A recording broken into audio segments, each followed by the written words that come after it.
Wednesday was the third day of the trial. Marius finished his testimony. Police introduced the Google search evidence. Two witnesses that were also at Afterparty gave their testimonies, and also two female guards from Skaugum gave their testimonies.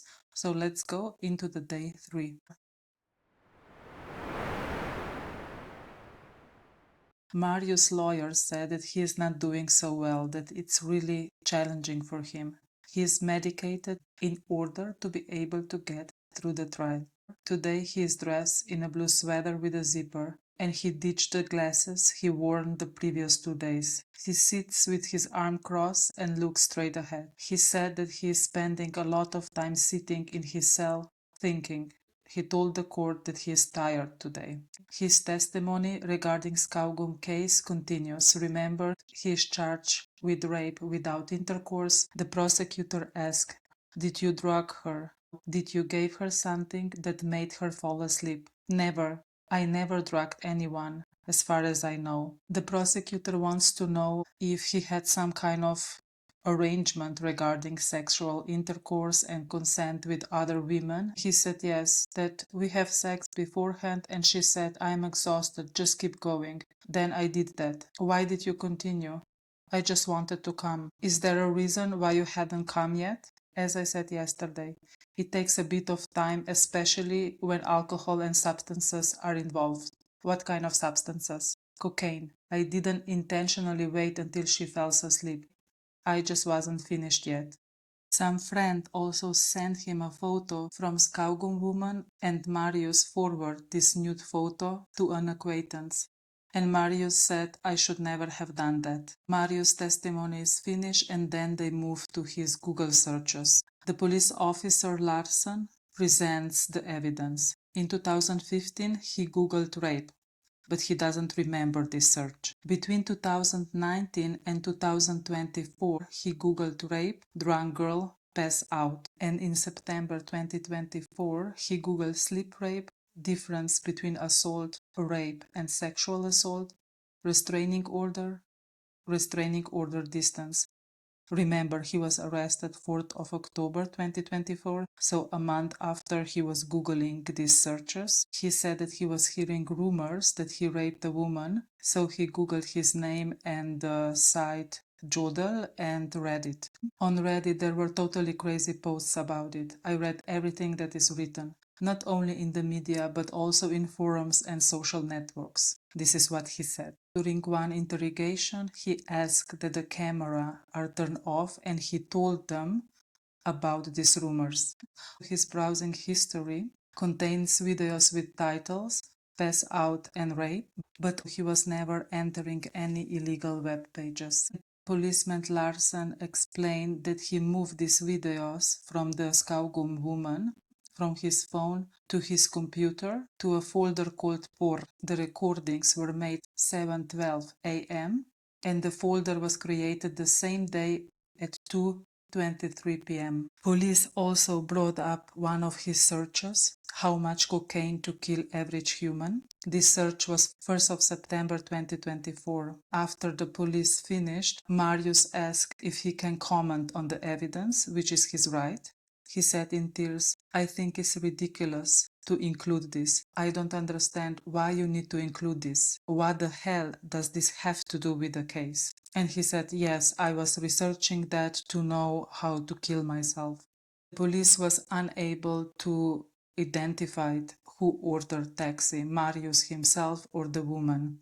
I don't know why this is so important, but also when both guards testified, they are asked this question. Then they moved through deleted phone evidence. They found his text message to a girl. Marius wrote to her, "I deleted my entire phone before I was arrested. That's why I don't even have a photo of you anymore." Crying emoji. And then he asked her to send him new nude photos.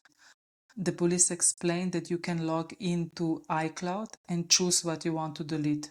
And when the police got through his account, they could see that Marius tried to delete all the data on his devices, but if I understood correctly, he was unsuccessful because iCloud was not connected to the internet. But police said that if it would be connected to the internet, then the content would be deleted. After this, the testimony from 2 witnesses in Afterparty followed. So let's see what the first witness said. She got an invitation through Snapchat and she said that it was completely ordinary Afterparty. I didn't think it was very fun. We just sat there, talk, drink like you do in after parties. There were no special activities. As long as I can remember, it was nice, pleasant, nothing strange. I wrote to my friend at around 4:49 that the party is lame. She said that she was intoxicated but clear-headed, and she felt that other participants were in the similar state. She does not remember if anybody was serving alcohol. Then she went to bed at around 6 a.m. She remembered that the room was not on the basement floor. She was woken up by Marius in the morning and told that she needed to leave.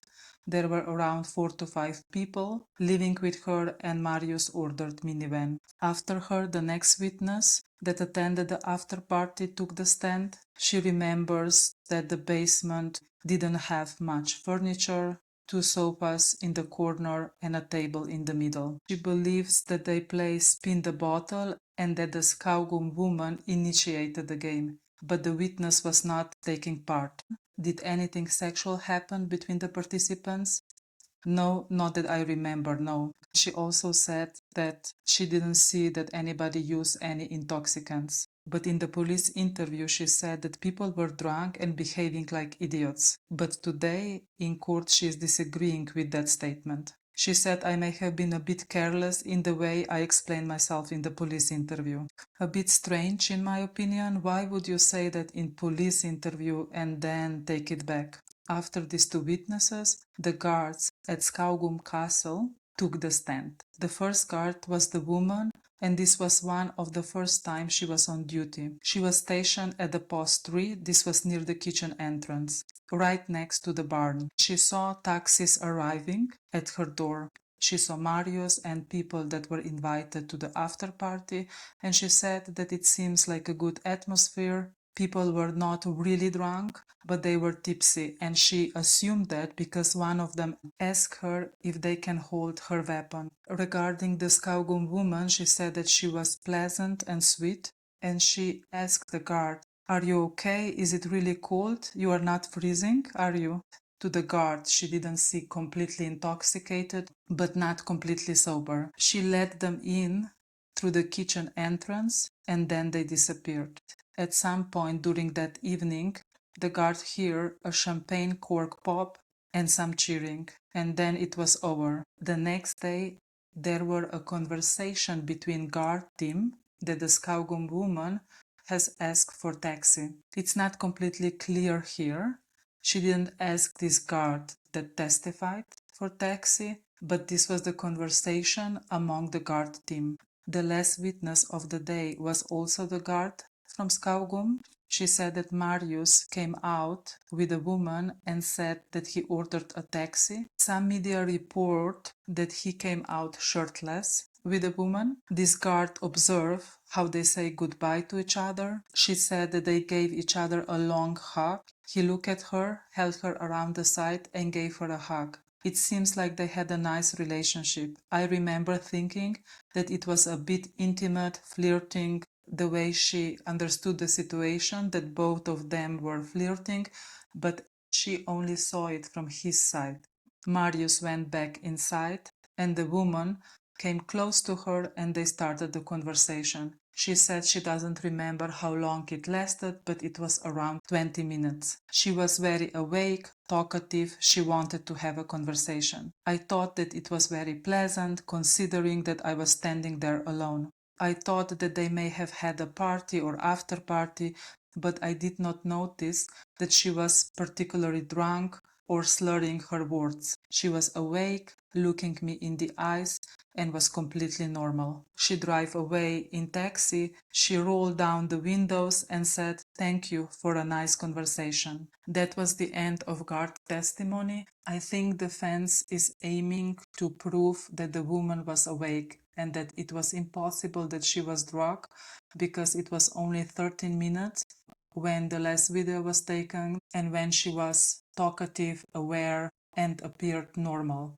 Tomorrow on Friday, we will hear from sleep expert. I am curious what they will say.